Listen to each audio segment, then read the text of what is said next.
Seeing the faith they had, Jesus said, "My son, your sins are forgiven." Mark 2:5. இயேசு அவர்களுடைய நம்பிக்கையை கண்டு, "மகனே, உன் பாவங்கள் மன்னிக்கப்பட்டன" என்றார். இது கிறிஸ்து வழங்கும் வாழ்வு தரும் நற்செய்தி. கிறிஸ்துவே உமக்கு புகழ். இயேசுவில் அன்பார்ந்த சகோதர சகோதரிகளே, அன்பார்ந்த தொலைக்காட்சி விசுவாசிகளே, faith in God can move mountains. விசுவாசம் மலைகளையும் பெயர்க்கும். இந்த விசுவாசம் வாழ்வு தரும். விசுவாசியானவன் தன்னுடைய விசுவாசத்தினால் வாழ்கிறான். இவைகளெல்லாம் வேதம் தருகின்ற பாடங்கள்.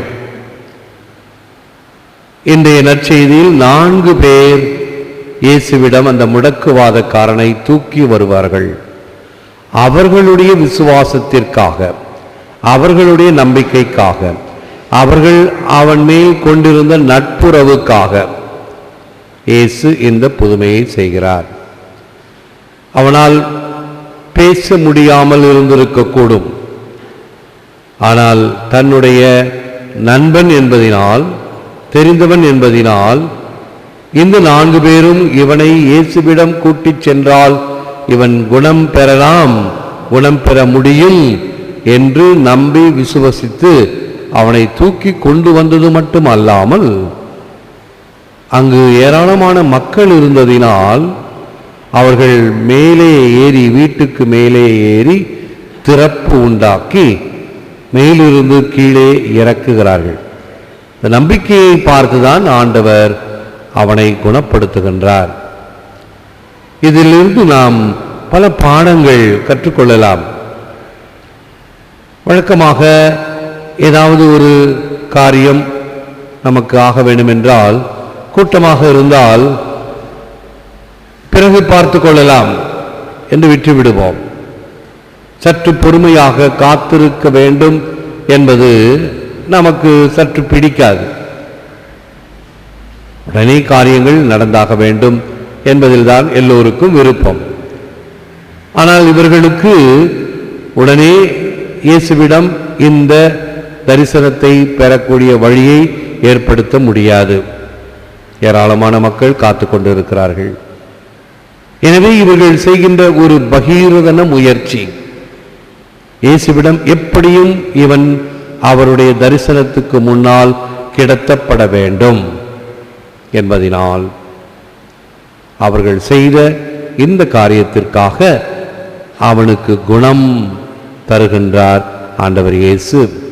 அப்படி குணம் தரும் பொழுது நோய் நாடி, நோய் முதல் நாடி என்பதை போல உன் பாவங்கள் மன்னிக்கப்பட்டன என்று சொல்லி அவனுக்கு குணம் தருகிறார். பாவம்தான் இந்த நோய், நொடி, சாக்காடு, மூப்பு அனைத்திற்கும் காரணம். ஆகவே எது இதற்கு காரணமோ அதை அவர் எடுக்கின்றார். அதை புரிந்து கொள்ளாத அந்த யூதர்கள், சதுசேயர்கள், பரிசேயர்கள், இவர் யார் பாவங்களை மன்னிக்க என்று கேள்வி கேட்டு அதைரியப்படுவார்கள். இல்லை உண்டு எவர் பக்கம் ஆயினும் சொல்லவோ அறியாத தொழும்பன் யான், சொல்ல வேறொரு திக்கறியேன் எல்லாம் வல்ல நீ என்னை வாழ்விக்க வேண்டுமே. எந்த பக்கம் நான் சார்வது என்று எனக்கு தெரியவில்லை,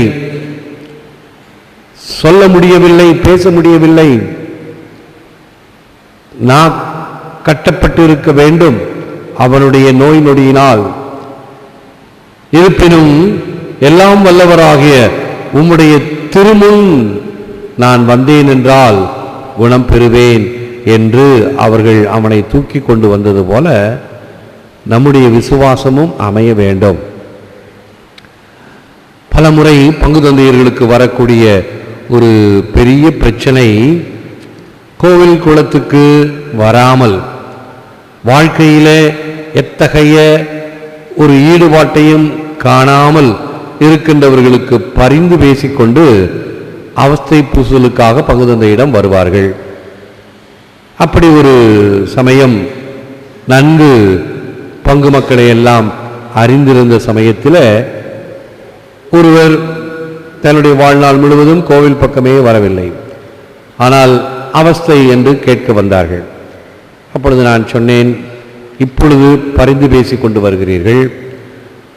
அவன் நன்றாக இருந்த பொழுது நீங்கள் அவனுக்கு உறவினர்கள் தானே, நண்பர்கள் தானே, ஏன் அவனை இறைவனிடம் கொண்டு வர முயற்சிக்கவில்லை?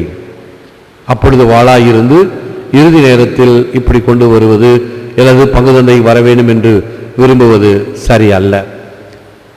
அப்ப நீங்க என்னதான் சொல்றீங்க? சரி, நான் கொடுக்க வேண்டும், ஆனால் வலிந்து போய் கொடுக்க மாட்டேன். அவனை தூக்கி கொண்டு வாருங்கள், நான் கொடுக்கிறேன். உடனே போனாங்க. ஒரு தட்டு வண்டியில் அவனை வச்சு பங்கு கோயிலுக்கு கொண்டாந்தாங்க. அப்போ மரியாயின் சேனை அங்கு ஜெபம் சொல்லி கொண்டிருந்தார்கள். அனைவரையும் அழைத்து அவனுக்கு முன்னால் ஜெபித்து இறுதி அருட்சாதனத்தை கொடுத்தேன். யாருக்காக? அவனுக்கு கிடையாது, அது ஓட்டக்குடம். ஆனால் இவனுக்கு அந்த அருளை கொடுக்க வேண்டும் என்று ஆசித்து வந்தார்களே, அவர்களுக்காக. எப்படி இயேசு அந்த 4 பேருக்கு நன்றியாக அவனை குணப்படுத்தினாரோ, அதே போன்று இந்த அருட்சாதனத்தை இந்த 4 பேர் விரும்பி கொண்டு வந்ததினால் கொடுத்தேன். பிறகு சொன்னேன், கடைசி நேரம் வரைக்கும் காத்திருக்காமல் நேரத்தை பயன்படுத்தி கொள்ள வேண்டும். நம்முடைய பக்த சபைகள் வீடுகளை சந்திப்பது உண்டு. நேற்று கூட வின்சென்ட் பால் சபையினரும் நானும் சேர்ந்து இந்த துலுக்காத்தம்மன் நகர் என்ற ஏழைகள் வாழுகின்ற குடிசை பகுதிகளுக்கு சென்று அங்கு திருப்பலி வைத்தோம். மக்கள் ஆர்வத்தோடு வந்தார்கள். வந்தவர்கள் கொஞ்சம் பேர் தான், இன்னும் நிறைய பேர் வந்திருக்க கூடும், அங்கு இருக்கக்கூடும். ஆனால் பலவிதமான வேலைகள். அதே போன்று அடிக்கடி போய் அவர்களை சந்திக்க முடியாது. ஆகவே நீங்கள் வாருங்கள், திருப்பலிக்கும் வாருங்கள், அதே சமயத்தில் உங்களை சந்திக்கவும் செய்வேன் என்று அறிவிப்பு கொடுத்திருந்தேன்.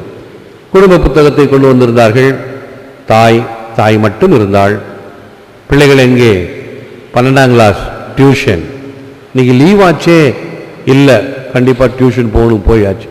இன்னொரு பிள்ளை 10ஆம் வகுப்பு படிக்குது, அதுவும் டியூஷன். ஆக இங்கேயும் வருவது கிடையாது. பங்கு தந்தை அங்கு நாடி போய் சென்றவர்கள் அங்கேயும் வருவது கிடையாது. ஆனால் இவர்களுடைய இரக்கம் வேணும் என்கின்ற சமயத்தில் மட்டும் நாம் முந்திக் கொள்வோம்.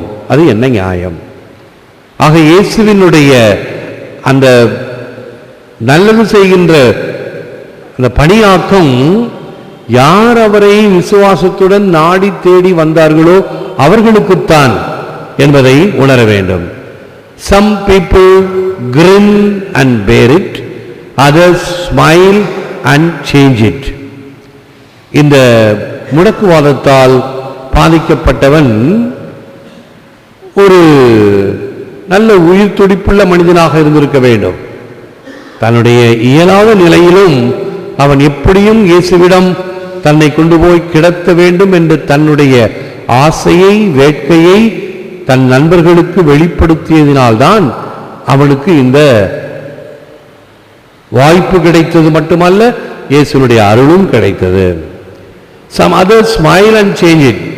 நான் ஏற்கனவே சொல்லியிருக்கிறேன், எனக்கு தெரிந்த ஒரு மதர் சுப்பீரியர் தன்னுடைய இறுதி காலத்தில் கேன்சரினால் துன்பப்பட்டு கொண்டிருந்தார்.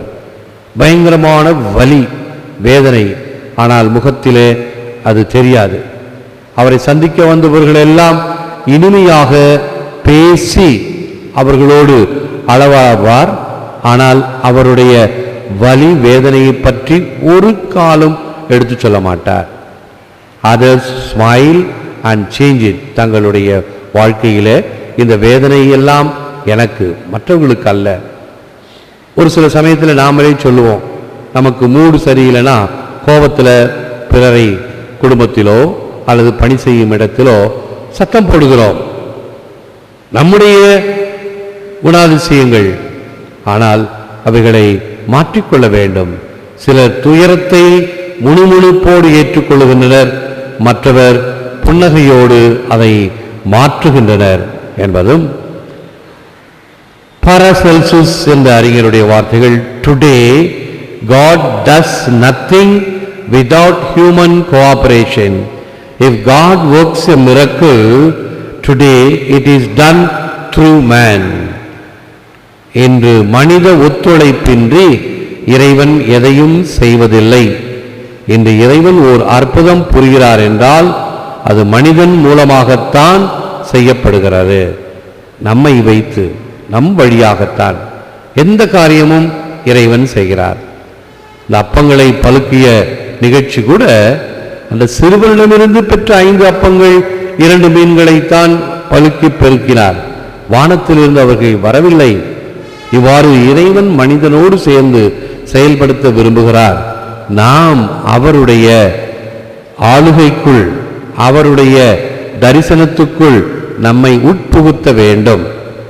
ஆகவே சில பேர் வேணும்னே விதண்டாவாதமாக பேசுவாங்க. எப்படின்னா, கொடுக்கிற கடவுள் கூரையை பிச்சுக்கிட்டு கொடுக்கட்டுமே. அல்ல, குருவிகளுக்கு பறவைகளுக்கும் இறைவன் தினமும் உணவை கொடுக்கின்றார். ஆனால் அந்த உணவை அந்த பறவைகள் போய் தேட வேண்டுமே தவிர அந்த உணவை கூட்டில் கொண்டு வந்து கொட்ட மாட்டார். அதே போன்று நமக்கு ஆண்டவருடைய அருள் தேவையா, அவரை நாடி தேடி செல்ல வேண்டும். உழந்தால் இருப்போம், செபிப்போம். God our Father, thank you for so loving the world as to send your only Son to be our Savior. Increase in us daily our faith in His power to forgive and save us. அன்பு தந்தையே இறைவா, உமது ஒரே மகனை எமது மீட்பராக அனுப்பும் அளவுக்கு இவ்வுலகை அன்பு செய்தமைக்கு நன்றி. எங்களை மன்னித்து காக்க வல்லவரில் கொண்டுள்ள நம்பிக்கையை நாளும் எங்களில் மிகுதியாக்கும்.